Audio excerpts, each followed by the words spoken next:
What's going on, my guys? Welcome back to my channel. I'm Garrett with Game by the Beach. Very excited to be here with you today because we just got some news on update 18.1. We talk about all the info that we've gotten so far. Just today, or just, I guess now it's yesterday because this video is going to be a day late. We just received all the information on buffs, nerfs. Guys, grab your coffee, grab your device, and let's head on down to Game by the Beach. Welcome back once again, fellas. We're going to be jumping right in. We got a co-op going. We're going to be having it going on in the background here while we talk about all this news, because I want to make sure that you guys are watching something while we are hanging out, okay? I don't want you to just be staring at my face the entirety of the time when we're talking about the updates, but there's a lot of information to get through, so I don't even know if we're going to be able to get through it all in the time that a co-op goes through. This is actually going to be a little bit interesting. We're running floor 12. We've got, holy smokes, we've got, wow, a rank 5 right there. So that's really unfortunate because we lost our shield, but not necessarily the end of the world, I guess. I'm just going to eat that because I want to get started on a knight statue there. It's not going to happen, so at this point it doesn't really matter. Hit our gadget, hit our that. Let's jump right into it, okay? I'm going to have this on, but we're going to be talking about the update. That's exactly why you came here.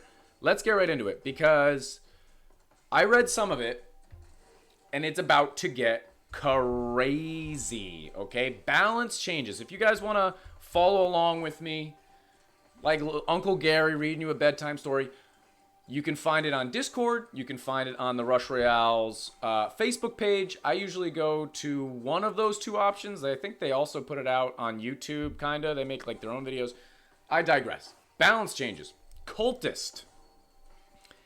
Increased minimum initial damage from 295 to 334. Increased max initial damage from 785 to 1021. That sounds like a pretty significant buff to me. I don't know about y'all, but that sounds like a pretty significant buff. Harbinger of Evil, increased damage per soul 1% to 2%. That's a huge buff too. Harbinger of Abyss, reduced the required number of souls from 8 to 6. That's pretty crazy. My gosh, there's a lot of things that are going to be happening here. And I feel like we're also not doing great in this. Great Ritual, increased soul gain from 15% to 25%. Okay, good to know. What else can we do here? Anything? I guess I could level up this rank too if I wanted to.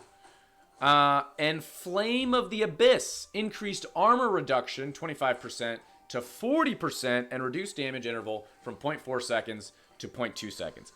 I'm actually really interested to see what this is going to look like because my Cultist is level 11, so I have a couple of talents on it. I also was contemplating the idea. I'll just eat that. Doesn't really. Oh wait, I'll just eat that. Doesn't really matter. Contemplating the idea of leveling it up even more. With this buff coming to Cultist, and without spoilers too soon, there's going to be a massive nerf to Inquisitor.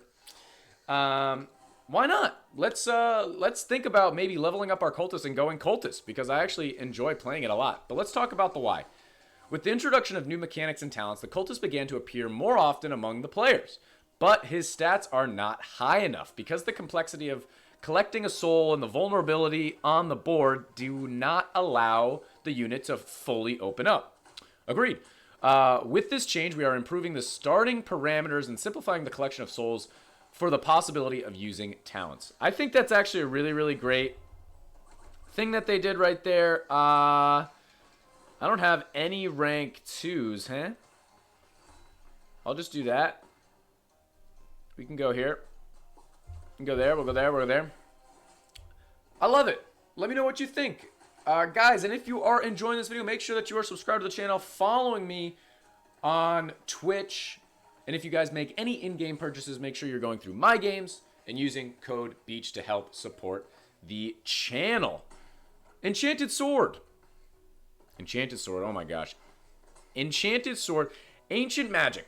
reduce the number of swords required to summon an Ancient Sword 10 to 8. Okay. I literally don't think I've played against Ancient Sword maybe more than twice, so I'm not surprised it's getting a buff.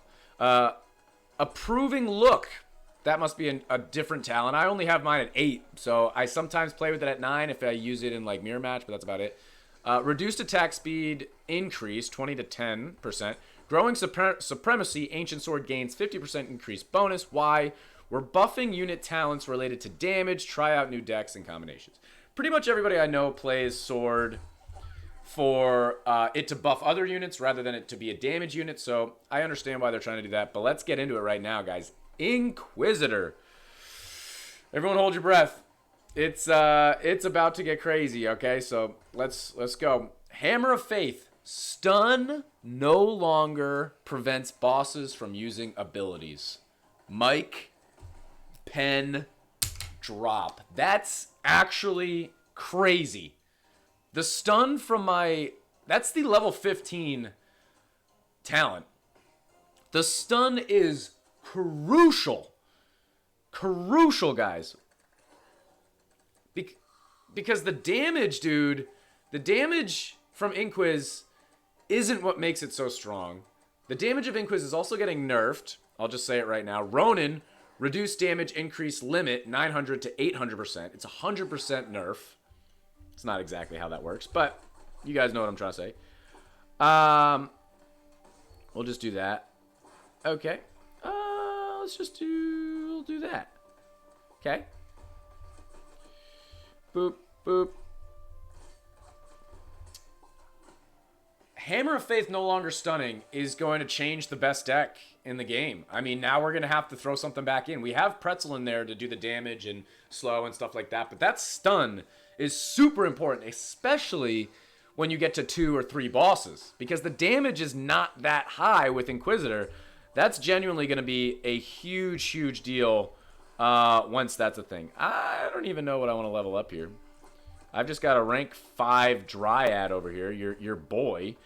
Yeah, let's talk about why. Oh, actually, nope, we're going into this first. Shield of Faith mechanic change. This is also important. Knights appear on the field with a shield that protects each from 1 negative effect. So this is... I think this is still... Okay, so it's just the shield, right? Okay. If there are no other Inquisitors on the field, then the Knight restores her shield after 3.5 seconds. So that's important because as of right now, it gets its shield back almost immediately. So now it's 3.5 seconds, which isn't necessarily the end of the world. Not too big a deal. But wasn't there another part in there? Knights appear on the field with a shield that protects each from 1 negative effect. So every Inquisitor that gets on the board is going to have a shield. But if you're rocking with that one Inquis with a shield, and then you go down to, or you have the wrong amount of Inquisitors, and that shield, you lose that shield, you get back to 1 Inquisitor, and you gain that shield, it's not going to be instantaneous. Now it's going to take 3.5 seconds. That might not sound like a big deal, but I can absolutely see how that is a thing. Okay, so definitely want to try and keep an eye on that. Let's just combine out a lot of these. Holy smokes. This is going to be interesting. Wow, that's best case right there. Why? Let's talk about the why, fellas. At the moment, the talents of Knight of Light and the Knight of Darkness are used in approximately the same way and have a similar win rate. However, I'm kind of surprised by that statistic, but I digress. However, the Knight of Darkness has an advantage due to constant protection from all the negative effects. Yep, of course. The change to Hammer of Faith nerfs the overall power of both talents, while the change to the Shield of Faith will require you to be more careful when dealing damage with Knight of Darkness and will create more dangerous situations when facing aggressive decks. Great. Love the aggressive decks. We will continue to monitor her performance and, if necessary, take further measures to buff or weaken individual mechanics of this unit. The one thing that I think is really good is that it's no secret that they love Inquisitor. So I don't think it's ever going to like completely fall out of the meta. I think it's always going to be putzing around a little bit because they absolutely love the card and they don't want it to die. To where some of these other cards, I really don't know. Some of these other cards, I really don't think they care. I mean, there's legendary cards that are absolutely terrible. What's a perfect example? What's a legendary card that nobody uses? I don't know. Can't think of something off. I don't know. I can't think of it off the top of my head. But you guys agree. Okay, Monk. Oh man, how many more do we have? 1, 2, 3, 4. Okay, Monk. Oh wait, we gotta go 5. Demonologist. Demonologist. Magical Current. Reduced increase in mana gained from monsters 30 to 10%. Why? Under certain conditions in certain decks, this talent brought an excess amount of mana to its owner, resulting in talent's bias in one direction. With this change, we expect both talents' tree to be equally popular. Okay, fine by me. Monk. Damage increase per intersection is now more significant, 100 to 150. Okay. Damage increase per intersection per merge rank is now less significant, 75 to 37.5. If you guys saw that graphic that I put up, I probably used it as a thumbnail. It had a buff and a nerf to Monk. It's interesting that they do that. Blessing. Damage increase per power orb is now less significant, 5% to 3%. Equilibrium. Damage increase is now more significant, 2% to 3%. And Novice now summons a monk of a random merge rank from 1 to 3. That's really cool. I didn't realize they were adding that in. I'll just do that, I guess. Wow. We got a lot of stuff here. Can I do anything with any of these? Not really. Assassin, we should be able to take out Assassin super quickly. Yeah, I'll just level him up. We'll level him up too. Might as well go a couple of times. We can do that. We can do that. Let's keep on going. Okay, and why? Despite the legends of the Invincible Inquisitor, the strongest decks in the game do not contain this unit. Monk and Meteor and Minotaur. Monk and Meteor Minotaur duo are much more dangerous. Monk himself gets a huge stat boost with an increase in merge rank. You know what? I actually played against a level 11 Monk the other day and like got decimated. My Inquis got decimated. So I believe it.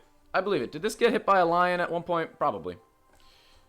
Not the end of the world. 4 waves until pretzel. Whatever. Or pretzel. You guys know what I'm trying to say. King pudding. Well, we got him level back up. Nobody cares. Nobody cares about you. Okay. Monk himself gets a huge stat boost with an increase in merge rank, and talents greatly strengthen him, including at the intersection. Because of this, these talent branches are often branches are chosen more frequently, and the win rate is significantly higher than with other units. We've buffed the units based on stats and reduced the increase with merge rank to compensate for this skew. Really interesting. I really like when they kind of break it down for you and talk about why they're doing things. So they're buffing the actual card, but they're nerfing the talents. I like it. I think that's okay. Monk at a low level, not really a problem. Monk at a high level, I think is crazy. So at a high level, it's the talents, right? That makes perfect sense. Minotaur. Rockfall damage interval increased from 0.5 to 0.8 seconds. Why? The Minotaur is one of the strongest units in the game. At the moment, his damage percent increases so much that he is able to destroy a target at 50% health with just 1 Rockfall. Didn't know that. I don't have a high level Minotaur. At the same time, Meteor remains unchanged at the moment. As a unit heavily depends on the ability of the Minotaur, he will continue to monitor this combination of units. Pretty cool. I like how they're aware of the combination of units. I don't always play Minotaur with Meteor, but when I do, no. I wish I had a higher level both of those cards, actually. But Minotaur, I think, scales much scarier than Meteor does. We got 60 stacks over here. What level are we at? 29? Blade Dancer. Floral Frenzy.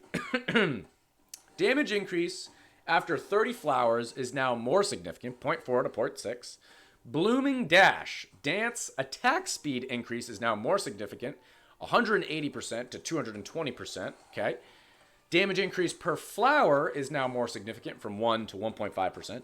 Damage increase after 50 flowers is now more significant, 0.35 to 0.5. Why? The unit shows good results, but its basic talents require certain conditions to be used. So we decided to buff them a bit to compensate for both the difficulty and slightly inferior performance to other units. Okay? And now we're on to the last one. Buffing Blade Dancer, I think that's fair. I think anytime I go up against a Blade Dancer, even if it's a max one, even if they've got 500 crit on me, I'm not too worried, which shouldn't be the case, right? If it's an actual even matchup and the card's balanced, if you've got 500 crit on me, if you've got 5 to 10 hero levels on me, you've got 5 to 10 equipment levels on me, you should probably win that matchup if we're both running a max legendary, even if I'm running Inquisitor, you're running Blade Dancer. So, makes sense to me. Trapper. Reduced target slow from 45 to 30%. Alright. I get it. They don't want long games, and I know people definitely have long games, so that's the answer to that. But it's, to me, there isn't a slow card in the game. Like, Trapper is the best slow card. They just reduced it by 15% when it was only at 45% to begin with, which is maddening. But Cold Mage doesn't slow properly. Bombardier doesn't slow properly. Frost stinks.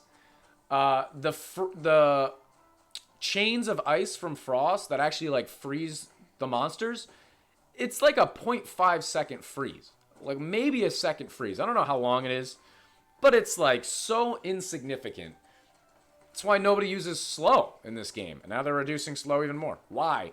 At a high level of development, the unit is significantly affects the fight. I feel like it's not necessarily slow. I think it's much more the damage boost, the crit, whatever.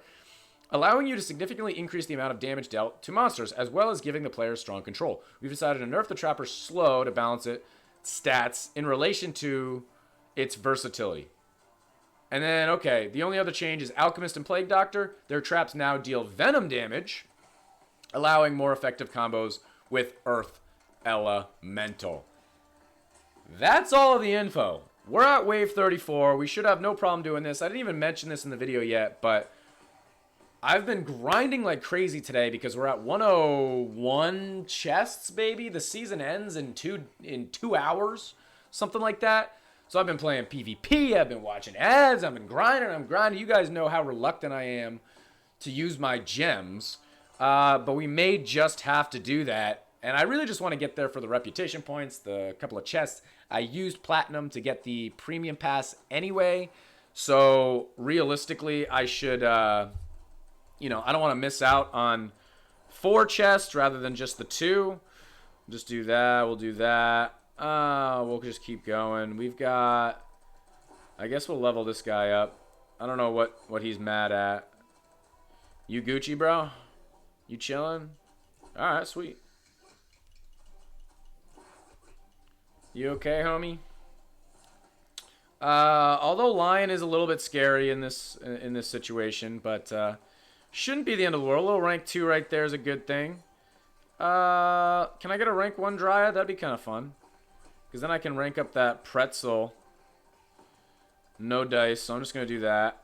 Give us a little extra damage.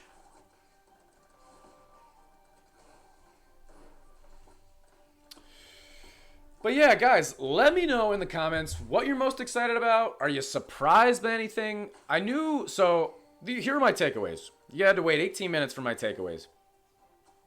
Cultist sounds like it's going to be a boss. It's going to be really good. Blade Dancer, I just never have faith in Blade Dancer. It's going to be better. I still don't think it's going to be best. I don't really run into Minotaur Meteor decks. I'm not really worried about it. I think overall Monk got a nerf. Inquisitor.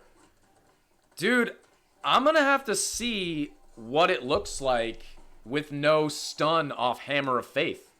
I think that is a crazy, crazy big nerf to Inquisitor. It's super, super important. I play Inquisitor as much as anybody, if not more than anybody.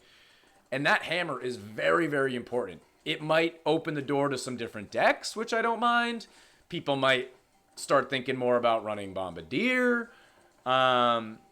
Is there any other card in there that stuns? Frost, kind of, if you merge it. I'm interested to see how that's going to work. To me, Hammer of Faith, the reason it's so good, because the damage is crazy. Out of nowhere, all of a sudden, a hammer comes down and like 10 million damage, one hammer.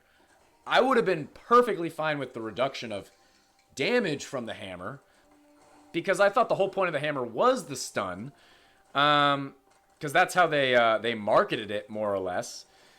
But now it's just damage. I don't know. I'm going to be interested to see how that works. I'm sure I'm still going to run Inquisitor. Don't you worry, especially because we just leveled up our Inquisitor, our Knight statue. That's why we're rocking this deck here. But I'm just interested to see what it's going to look like without the stun, and hopefully it changes the meta. Maybe after this game, we'll take a peek at kind of where we're at right now, because if we look at the leaderboard, let's see what the top decks are. It's probably all Inquis Sword, Inquis Knight statue. I don't think... What happened with Sword? Sword got nerfed a little bit. Let me check real quick. Sword. Yeah, Cultist got so many. Oh, Sword only got changed. They buffed Ancient Sword. So Sword is going to be just as strong as before. Maybe the other talent will be more feasible, but realistically, all they did was buff that talent, and Sword's prevalence in the meta shouldn't change whatsoever. You guys can see right here, we're at 101. We've got 2 hours and 6 minutes. I'm gonna have to grind. I'll probably have to do another co-op. But yeah, let's check right quick here at what people are running. We've got Inquis Sword, Inquis Sword Witch, Inquis Sword Banner, Inquis Sword, Inquis Sword, Minotaur. That's just a toxic deck. Inquis Sword 8, Inquis Sword 9. Same thing. That's the same deck. And Inquis Sword. I don't blame them for nerfing Inquis. I think the change to Hammer of Faith will open up the door to some different decks. Very surprised that Sword did not get a nerf. Let me double check. Ancient Magic, Proving Look, Growing Supremacy. Let me look. Because maybe some of these are on the right side talents. Oh, you know what? I'll do it like this. This guy's running Sword. Double Depletion, Approving Look. So Approving Look. Each boost has a 50% chance to remove all negative effects. Player units attack speed with 10 boosts is increased by 20%. It's now reduced attack speed from 20% to 10%. So that's pretty massive. So Sword did get like a minor nerf for what people do play. Yeah, nobody... Oh, and then Growing Supremacy as well. Okay. Ancient Sword gains 50% increased bonuses.